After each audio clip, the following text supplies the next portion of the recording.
सार्थ श्री दासबोध दशक 11 समास 8 अंतरात्मा विवरण। श्रीराम आधी वंदू सकल करता, समस्त देवांचा जो भरता, तयाचे भजनी प्रवर्ता कोणी तरी, तेणे विण कार्य न चले, पडिले पर्ण तेही न हाले, अवघे त्रैलोक्यची चाले जयासेनी, तो अंतरात्मा सकळांचा, देव दानव मानवांचा,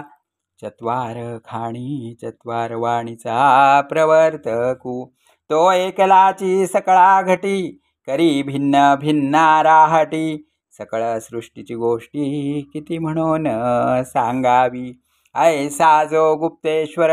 तयास म्हणावे ईश्वर, सकळ ऐश्वर्य थोर थोर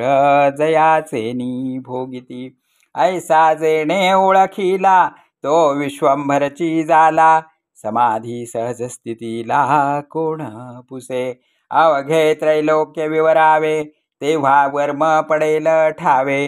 आवचटे घबाड शिणावे न लगेची काही,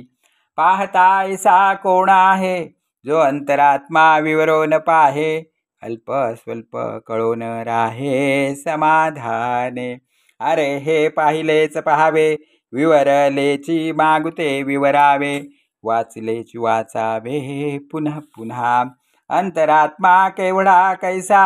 पाहणाराची कोण दशा, देखिल्या ऐकिल्या ऐसा विवेक सांगे, उदंड ऐकिले देखिले, अंतरात्म्यास नवचे पुरविले, प्राणी देहधारी बाहुले काय जाणे, पूर्णास पूर्ण पुरेना, काजे अखंड विवरेना, विवरता विवरता उरेना देवा वेगळा, विभक्तपणे नसावे, तरीच भक्त म्हणवावे, नाहीतरी व्यर्थची शिणावे खटाटोपे, उगाच घर पाहून गेला, घरधनी नाही ओळखीला, राजा मधूनची आला परी राजा नेणे, देह संगे विषय भोगिले, देह संगे प्राणी मिरविले, देह धरत्यास चुकले नवल मोठे, ऐसे लोक विवेकी, आणि म्हणती आम्ही विवेकी, बरे जयाची जैसी टाकी तैसे करावे, मूर्ख अंतर राखो नेणे, म्हणून असावे शहाणे, ते शहाणे ही दैन्यवाणे होऊन गेले, अंतरी ठेवणे चुकले, दारोदारी धुंडू लागले, तैसे अज्ञानास झाले देव न कळे, या देवाचे ध्यान करी, ऐसा कोण सृष्टीवरी, वृत्ती एकदेशी तरतरी पवाडेल कोठे, ब्रह्मांडी दाटले प्राणी, बहुरूपे बहुवाणी, भूगर्भी आणि पाषाणी किती एक, इतुके ठाई पुरवला अनेकी एकची वर्तला, गुप्त आणि प्रगटला किती एक, चंचळे न होईजे निश्चळ, प्रचित जाणावी केवळ, चंचळ ते नभे निश्चळ परब्रह्म ते,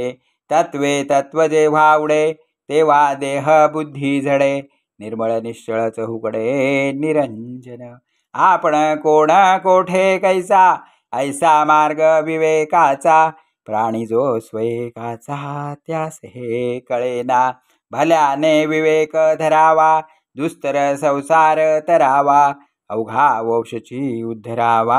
हरिभक्ती करुणी, इति श्री दासबोधे गुरु शिष्य संवादे, अंतरात्मा विवरण नाम समास 8 श्रीराम श्रीराम श्रीराम।